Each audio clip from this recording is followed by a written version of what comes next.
conociendo las necesidades específicas del usuario. Solo así podremos tener mejores diseños y mejores productos. Es importante que lleguemos a conocer esas necesidades porque posibilita que el diseño se adecue para producir productos de calidad. Estos estudios no pueden ser a largo plazo, tienen que ser constantes y periódicamente, porque los cambios no esperan. Los cambios son continuos y la experiencia del usuario y el uso en el diseño del producto determinan constantemente la orientación que debe de tener estos dentro de un mercado comercial. Pero antes de iniciar la clase recordemos algunos términos. La relación existente entre consumidor, cliente y usuario. El consumidor es una persona que obtiene un producto o servicio. El cliente es el que hace una acción de compra y la repite constantemente. El usuario es una persona que utiliza el producto o servicio. En algunas ocasiones, una persona puede ser al mismo tiempo consumidor, cliente y usuario. Pero sí debemos de tener en cuenta que cualquier negocio o empresa que quiera prosperar debe de adaptar sus productos o servicios a las necesidades y demandas del usuario. Por eso es importante saber de dónde provienen las necesidades. Abraham Maslow las clasificó las necesidades en 5 etapas. En lo fisiológico, en la seguridad, en la aceptación social, en el reconocimiento y la autorrealización. Esta clasificación es la más utilizada para poder determinar las necesidades. Y de acuerdo a las actividades que hay en cada una de esas fases, es así como pueden representar una demanda y exigencias para poderlas satisfacer. Vamos a hacer un ejercicio en el cual ustedes no van a tener que enviarlo a la plataforma digital, sino únicamente van a tener que responder para poder comprender la imagen anterior. Las necesidades y prioridades de los individuos ya hablamos que no son estáticas, sino que varían constantemente, siguiendo los cambios en la situación social y económica del usuario, también los cambios en la sociedad y la aparición de nuevos productos o modificaciones de lo existente. Pero ¿de dónde salen estos nuevos cambios? Estos nuevos cambios surgen de conocer adecuadamente a un usuario, a la persona a quien nosotros nos dirigimos para poderlo diseñar. Conocemos sus experiencias, conocemos sus exigencias, conocemos sus necesidades, tal como lo hemos venido repitiendo anteriormente.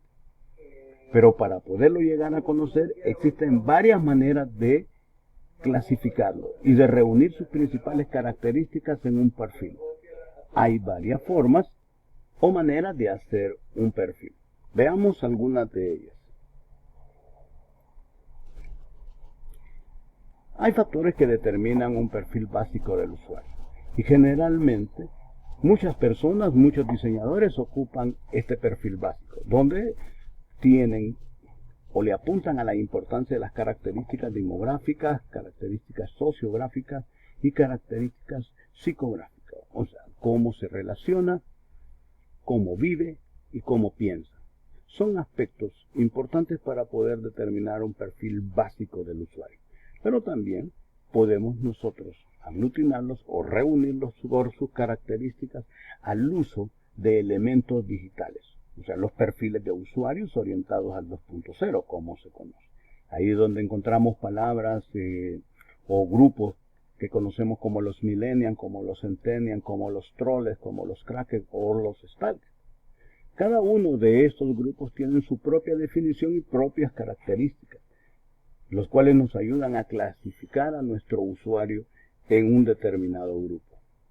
Pero también podemos hacer perfiles a través de un mapa de empatía, al poder identificar qué piensa, qué oye, qué dice, qué hace, cuáles son los esfuerzos que hace, cuáles son los resultados que tiene una persona.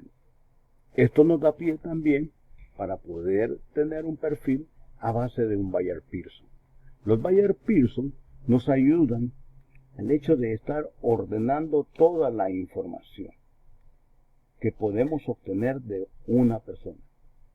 Habrá alguien que diga, bueno, y yo puedo ocupar todas estas maneras de hacer perfiles en uno solo. Claro, se necesita bastante creatividad y bastante adecuación de la información. Pero si bien es cierto de que nosotros podemos empezar determinando un perfil básico y después un perfil orientado al 2.0, los cuales nos permiten hacer otros tipos de perfiles. Pero así como es importante conocer el perfil en la investigación de experiencia de usuario, también es necesario aprender a recopilar la información. Por ejemplo, es importante identificar los motivos del uso del producto o servicio. No todos los usos son los mismos. Hay orientados al trabajo, a las necesidades familiares, a las necesidades sociales, a la preferencia de marca. Ahí dependerá mucho del investigador cuál es el enfoque o la corriente que le quiere dar a su investigación. Así también como la comprensión por qué usa un determinado producto. Dónde lo compra, cómo lo compra, cuándo toma las decisiones. Si bien es cierto que esto no es una similitud al uso, pero el hecho de tener una actitud o un comportamiento comercial nos ayudará mucho a comprender al usuario, a cómo éste llega a satisfacer esas necesidades que estamos hablando. Para poder recolectar información, la podemos obtener por varios métodos y técnicas. Entre los principales instrumentos vamos a encontrar la encuesta, la entrevista personal, la observación, las valoraciones y discusiones en grupo que se dan a través de los focus group y los grupos de discusión. También nos ayudan los análisis de datos y las creencias o religión. Los datos los podemos nosotros recopilar mediante técnicas cuantitativas y técnicas cualitativas. Lo cuantitativo es medible y generalmente se presenta con datos numéricos. Lo podemos expresar en gráficas de barras de pastel, mientras que lo cualitativo es una forma de interpretación de la realidad. En la clase número 6, posterior a la entrega del trabajo del proyecto que estamos realizando, veremos a fondo estos dos temas, lo cuantitativo y lo cualitativo. Pero también podemos recopilar información a través de fuentes internas y externas. Interna es donde sucede la acción, una empresa, un negocio, una productora. Y externas son aquellas personas que están vinculadas con nuestra empresa o negocio. Pero quizás una de las principales fuentes de obtención de información es el diálogo. El contacto directo es imprescindible para obtener la confianza de los usuarios. Por eso, en las clases de esta semana hemos colocado elementos básicos para hacer una entrevista. Un video bien interesante, muy sencillo, pero necesario para la actividad investigativa que estamos haciendo. Una vez que hemos recopilado las características de los usuarios, pensaremos ya en cómo orientar el diseño. Pero antes de diseñar, tenemos que investigar. Esta es una regla básica que no se nos debe de olvidar. Hay diferentes tipos de usuarios en los cuales debemos de tener en cuenta al momento de consultarlos, al momento de abordarlos.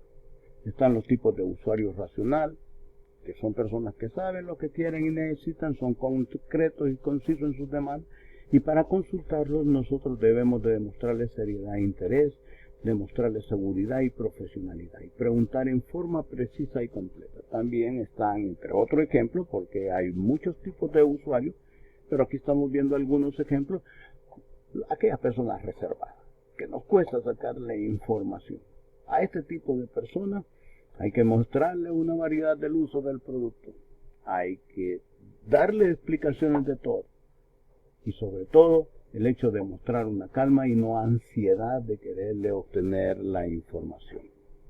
Hay otro tipo de usuarios, también los dominantes, y estos necesitan expresar su conocimiento, y cada vez que nosotros los vamos a consultar y cada vez que los vamos a abordar, estos nos salen enojados. A estos hay que escucharlos activamente, y si es preciso realizar las demostraciones de nuestro producto para poder obtener la información que nosotros queremos tener. También existen otro tipo de usuarios como el hablador, aquel que habla más de la cuenta, el que trata de conducirnos hacia la conversación de él y nos puede desviar en la consulta que nosotros hacemos. Por eso es bien importante que cuando ya definamos el perfil también tengamos en cuenta qué tipo de usuario es al que nosotros nos vamos a dirigir. Ese pensamiento psicográfico que tiene nos ayudará mucho para podernos desenvolver en las intenciones de investigación que estamos realizando. Ahora, para terminar este video, vamos a hablar un poco de la investigación de experiencia de usuario. Como hemos venido hablando, es importante que se investiguen los entornos, las empresas y el usuario. Sobre estos tres elementos nosotros vamos a interpretarlo a través de un FODA en el cual vamos a obtener un diagnóstico. Un diagnóstico que no puede ser más largo que unas 5 páginas. En 5 o 6 páginas yo puedo hacer un diagnóstico teniendo en cuenta los entornos, las empresas y los usuarios. Debo de incluir la actividad comercial. Debo de incluir esa información. Yo acá les pongo los 5 ítems, que esto habíamos hablado la semana pasada, pero estos son los más importantes que debe de incluir su investigación. También habíamos hablado la semana pasada sobre la interpretación de la información. La interpretación de los resultados se vuelve en este caso un elemento básico. ¿Qué es lo que comprende usted de la información que ha recopilado? Si usted lo puede comprender, esto se puede transformar en un problema. Y el problema tiene una solución. Y la solución se realiza mediante estrategias de diseño. Hay que tener en cuenta que estamos a pocos días de entregar los resultados de nuestra investigación. En la próxima reunión virtual que tengamos vamos a explicar con detalle estos pasos que acabamos de ver. En resumidas cuentas, qué importante es el hecho de conocer las necesidades de un usuario. ¿Cómo las podemos conocer? Estableciendo perfiles. Y esos perfiles los podemos obtener a través de la información. Hay muchos métodos y técnicas que nos pueden ayudar a recopilar esa información. Pero hay que tener cuidado en el tipo de usuarios que nosotros vamos a enfrentar, porque esto varía de acuerdo a la categoría y al uso y a la usabilidad que pueda tener el producto.